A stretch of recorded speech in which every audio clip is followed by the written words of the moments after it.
Lycéens, lycéennes, collégiens, collégiennes, bonjour. C'est un plaisir pour moi de vous présenter cette nouvelle vidéo se basant toujours sur le chapitre de l'isomérie. Toujours avec vous, votre serviteur, Benoît Jean-Samuel, professeur de chimie. Dans la vidéo précédente, nous avons étudié une bonne partie du chapitre de l'isomérie. Et nous avons vu que l'isomérie se divise en deux grandes parties. D'un côté, il y a l'isomérie plane et d'un autre côté, il y a l'isomérie spatiale. Nous avons pris le soin d'étudier en long et en large les diverses sous-branches de l'isomérie plane. L'isomérie plane, comme nous l'avons dit la fois dernière, se divise en isomérie de chaîne ou de squelette, isomérie de position et enfin en isomérie de fonction, ce que nous avons vu la fois dernière. Aujourd'hui, nous allons étudier une partie de l'isomérie spatiale. Il faut dire que, par définition, l'isomérie spatiale, c'est la disposition des atomes dans l'espace.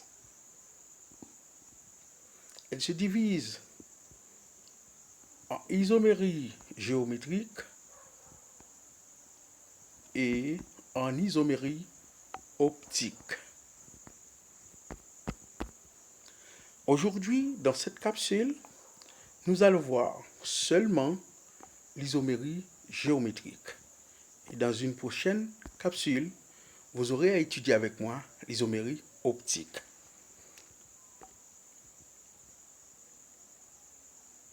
La présence, ou du moins la naissance de l'isomérie géométrique est essentiellement liée à la présence d'un alcène, puisque c'est la double liaison d'un alcène qui introduit une certaine rigidité dans la chaîne carbonée et qui, du coup, donne naissance à deux types d'isomérie particulières. C'est l'isomérie cis ou bien Z et l'isomérie trans ou bien E. Et c'est exactement ces deux parties, ces deux notions que nous allons étudier aujourd'hui. Maintenant, quand est-ce qu'on peut parler de l'isomérie cis ou Z? Il y a isomérie cis ou Z, d'ailleurs Z signifie ensemble, c'est lorsque les atomes semblables se placent du même côté de l'axe de la double liaison. Et je vais prendre un exemple, et à partir de l'exemple, vous allez comprendre. Je prends par exemple la formule semi-développée de l'éthène. C'est H2, double liaison, CH2. C'est H2, double liaison, CH2. Maintenant, si je veux avoir le dichloro 1,2 éthène, je vais enlever un atome d'hydrogène à chaque côté de l'axe de la double liaison et le remplacer par un atome de chlore. Ça, c'est le dichloro 1,2 éthylène, ou bien éthène. Maintenant, ici, nous avons deux atomes de carbone, C, double liaison, C. Et puis, à côté de chaque atome de carbone, on a HCl. Vous voyez, HCl.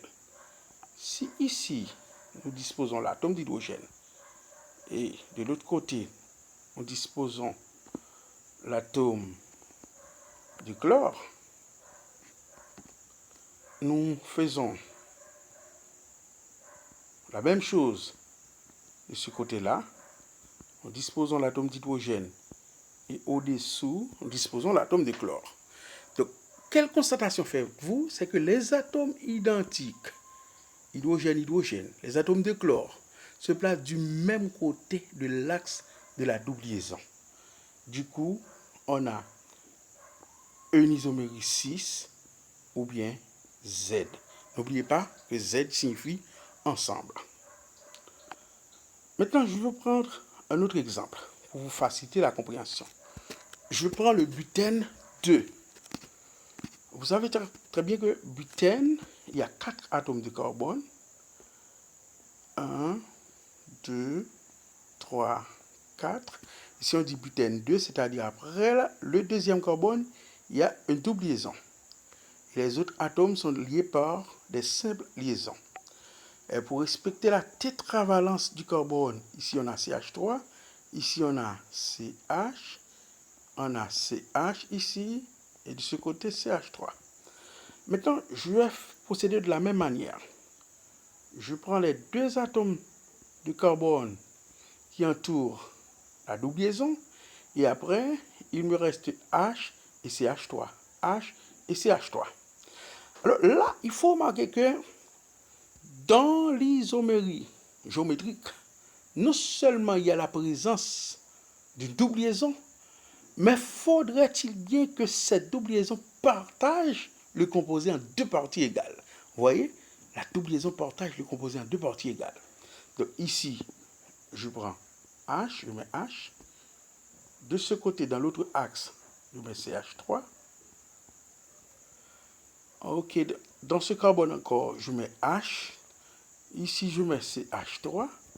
Donc, vous voyez, les atomes identiques se placent du même côté de l'axe de la double liaison. Donc, on a un isomérie 6 ou bien Z. Donc, on peut dire 6 butène 2 ou bien Z butène 2. Maintenant, qu'en est-il de l'isomérie trans ou E? N'oubliez pas que E signifie opposé.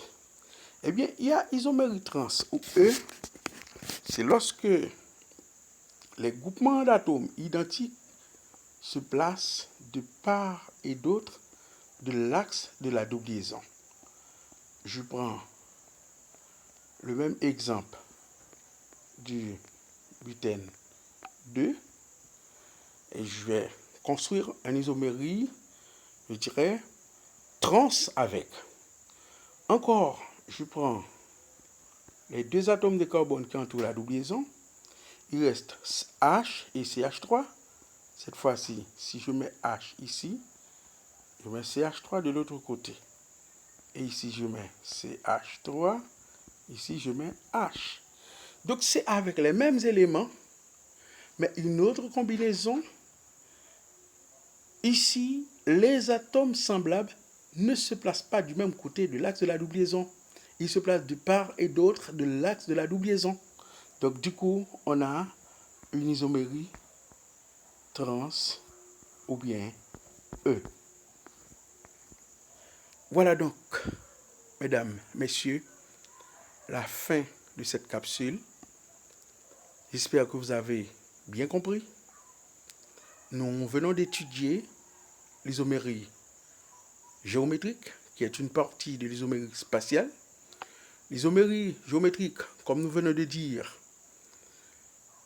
son existence est liée à la présence d'une double liaison de Nansen. Et il se divise en deux. Il y a isomérie 6 ou Z lorsque les atomes semblables ou identiques se placent du même côté de l'axe de la double liaison. Et on parle d'isomérie trans ou E lorsque les atomes semblables se placent de part et d'autre de l'axe de la double liaison. Ça a été un plaisir pour moi. Au revoir. À vous revoir dans une prochaine capsule pour étudier en long et en large l'isomérie optique. Toujours à votre côté, votre serviteur Benoît Jean Samuel. Merci. Au revoir.